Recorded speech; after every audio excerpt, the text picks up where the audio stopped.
Alright, I'm here with the CZ527. This is chambered in 7.62 by 39. It comes with a 5-round magazine, one magazine in the box. It's got fixed sights on it. It is made so that you could put a scope on it. You don't need a rail on here. I've got Russian ammo from the store-bought, and then I've got 3 different types of my own reloads. This is a hollow point 130 grain 308 bullet.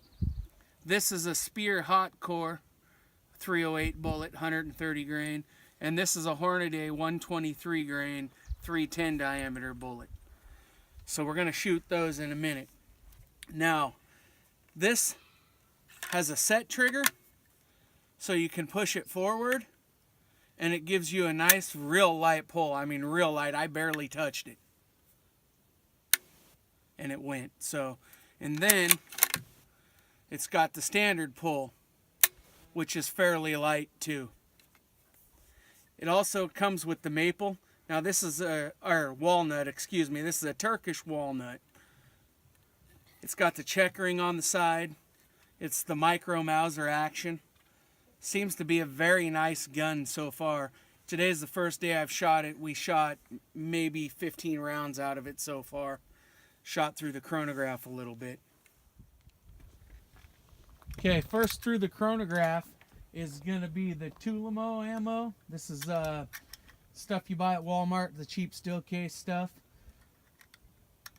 We're going to do 5 shots here, or 3 shots here for you.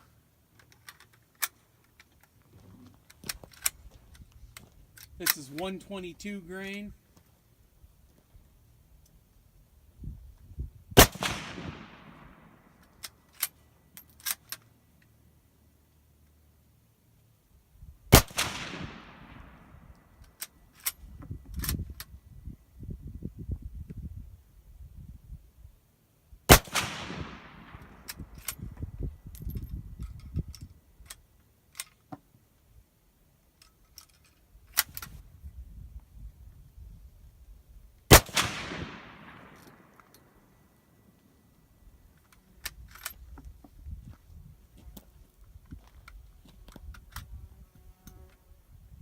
Next up is the Hornaday, 123 grain, loaded in brass cases with H335, around 29 grains.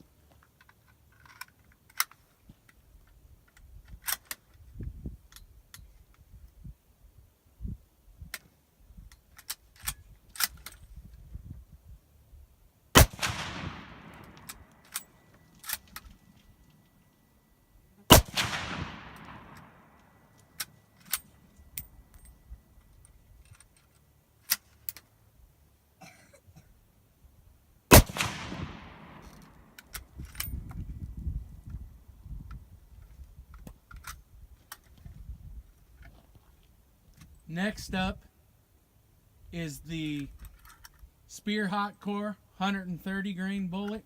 I think these were intended to be 30-30 bullets. They're 308 diameter, and they're loaded with about 30 grains of H335.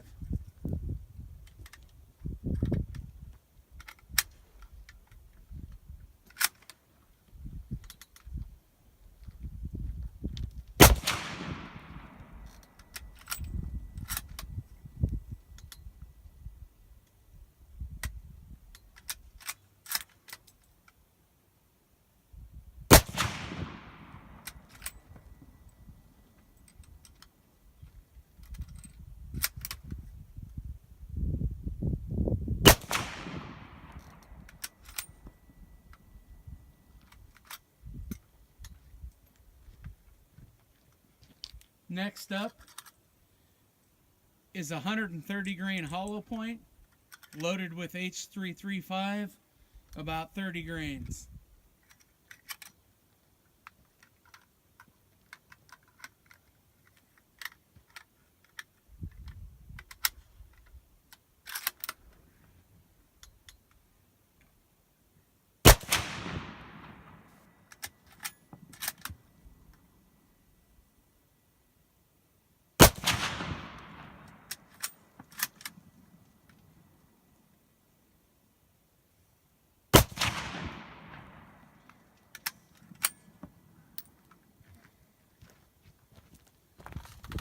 Okay, so you can see from our chronographic review there, and we shot a variety of steel case and brass cased reloads, different bullet sizes, some 308 and some 310. Travis hasn't shot as much 7.62 by 39 as I have out of an AR, but I've done a lot of chronographing on an AR, and you're going to see the same speed consistency if you're trying to run a slightly undersized bullet like a 308 out of a 310 bore. No matter how hot you load that thing up, you're not quite going to get the feet per second that you would with the 310 diameter bullet. So slightly reduced velocities was expected. However, his reloads were very consistent. However, I don't know if it was his priming system or what, but we had some, I do not believe they were light strikes. I believe they were simply, the primer wasn't seated exactly right or something. So I had a couple off camera there. He was doing the narrating and I was doing the shooting, and there were a couple there that I had to quickly throw another one up into the chamber because they didn't go off. However, with the steel cased, we didn't have a single issue. That stuff, every bit of it's worked today. People say that sometimes you have issues with light strikes, and we have not experienced that at all today. Every bit of steel cased ammo has gone off without a hitch. It's just some of the reloads, and Travis has noticed in some of his reloads, not just for this, but for some others, he's been having some issues with the primers not going off. So we think there's something wrong with his priming setup on his press. So we're not going to blame the fact that we had a couple rounds not go off of reloads on the rifle. We're going to blame that on our manufacturing technique and call that good.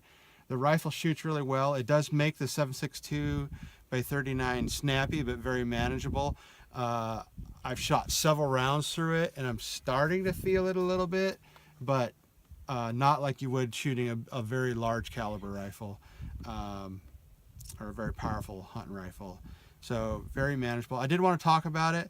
This mini Mauser action, very tough, very nice, works very smoothly, has a large claw considering it's mini Mauser. However, this is only a it's either on or off type safety, and I don't know if there's a 3-position retrofit for it.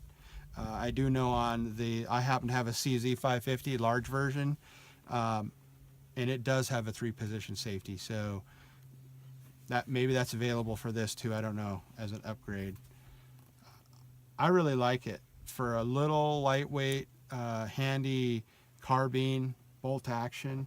I really like it. It's fun to shoot. That's another thing, and I got to think it's really economical because I know reloading 7.62 by 39 is a fairly inexpensive round to reload, and even if you're using a 30 caliber bullet, which won't get you quite the feet per second, it's still easily within 300 blackout range. That's, because you can easily exceed 300 blackout using the correct bullet and a heavy powder charge. Going down to the 308 bullet and the powder charge he was using, it easily matches any sort of 300 blackout, so it leaves that in the dust.